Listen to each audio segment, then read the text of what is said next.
भगवान राम की मृत्यु के समय हनुमान जी को नागलोक क्यों जाना पड़ा? जिस तरह दुनिया में आने वाला हर इंसान की मृत्यु निश्चित होती है, उसी तरह इंसान रूप में जन्म लेने वाले भगवान के अवतारों का भी इस धरती पर एक निश्चित समय था। वो समय समाप्त होने के बाद उन्हें भी अपने प्राण त्याग करके अपने लोक वापस लौटना पड़ा था। उसी प्रकार भगवान श्री राम भी इस लोक को छोड़कर वापस विष्णु लोक गए। भगवान श्री राम के मृत्यु वरण में सबसे बड़ी बाधा उनके प्रिय भक्त हनुमान थे, क्योंकि हनुमान के होते हुए यम की इतनी हिम्मत नहीं थी कि वो राम के पास पहुंच चुके, लेकिन स्वयं श्री राम से इसका हल निकाला। आइए जानते हैं कैसे श्री राम ने इसका हल निकाला। एक दिन राम जान गए कि उनकी मृत्यु का समय हो गया था। वह जानते थे कि जो जन्म लेता है उसे मरना पड़ता है। उन्होंने कहा कि यम को मुझ तक आने दो, मेरे लिए वैकुंठ, मेरे स्वर्गिक धाम जाने का समय आ गया है। लेकिन मृत्यु के देवता यम अयोध्या में प्रवेश करने से डरते थे, क्योंकि उनको राम के परम भक्त और उनके महल के मुख्य प्रहरी हनुमान से भय लगता था। यम के प्रवेश के लिए हनुमान को हटाना जरूरी था, इसलिए राम ने अपनी अंगूठी को महल के फर्श के एक छेद में से गिरा दिया और हनुमान से इसे खोजकर लाने के लिए कहा। हनुमान ने स्वर्ण का स्वरूप छोटा करते हुए बिल्कुल भंवरे जैसा आकार बना लिया और केवल उस अंगूठी को ढूंढने के लिए छेद में प्रवेश कर गए। वह छेद केवल छेद नहीं था, बल्कि एक सुरंग का रास्ता था जो सांपों के नगर नागलोक तक जाता था। हनुमान नागों के राजा वासुकी से मिले और अपने आने का कारण बताया।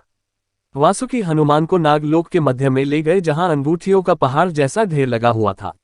वासुकी ने कहा, यहां आपको राम की अंगूठी अवश्य ही मिल जाएगी। हनुमान सोच में पड़ गए कि वो कैसे उसे ढूंढ पाएंगे, क्योंकि ये तो भूसे में सुई ढूंढने जैसा था। लेकिन सौभाग्य से जो पहली अंगूठी उन्होंने उठाई वो राम की अंगूठी थी। आश्चर्यजनक रूप से दूसरी भी अंगूठी जो उन्होंने उठाई वो भी राम की ही अंगूठी थी। वास्तव में वो सारी अंगूठी जो उस ढेर में थीं, सब एक ही जैसी थी। इसका क्या मतलब है? वह सोच में पड़ गए। वासुकी मुस्कुराए और बोले, जिस संसार में हम रहते हैं वो सृष्टि व विनाश के चक्र से गुजरती है। इस संसार के प्रत्येक सृष्टि चक्र को एक कल्प कहा जाता है। हर कल्प के 4 युग या 4 भाग होते हैं। दूसरे भाग या त्रेता युग में राम अयोध्या में जन्म लेते हैं।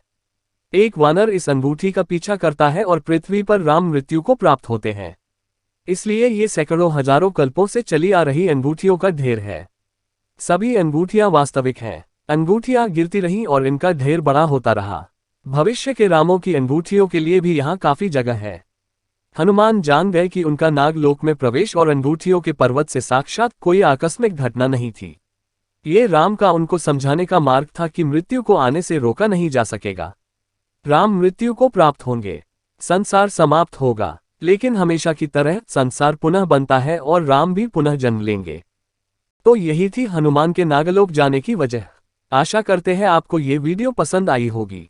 अगर आपको ये वीडियो पसंद आई हो तो वीडियो को लाइक शेयर जरूर करें और कमेंट करके बताएं। और अगर आप चैनल पर नए हैं तो चैनल को सब्सक्राइब जरूर करें।